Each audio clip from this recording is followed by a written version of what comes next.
শিক্ষা দেব।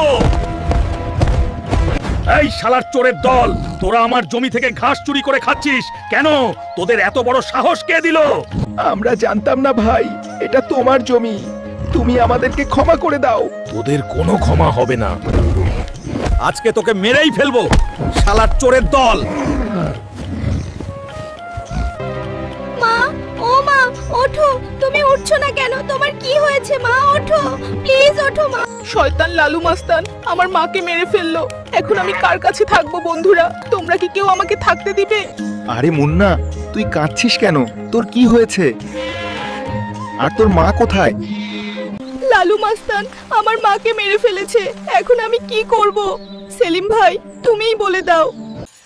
তুই চিন্তা করিস না মুন্না, আমি তোকে আমার জাদুর লাঠি দিয়ে জাদু করে বড় করে দিলাম। যা মুন্না, তুই এক্ষুনি গিয়ে তোর মায়ের মৃত্যুর প্রতিশোধ নিয়ে আয়।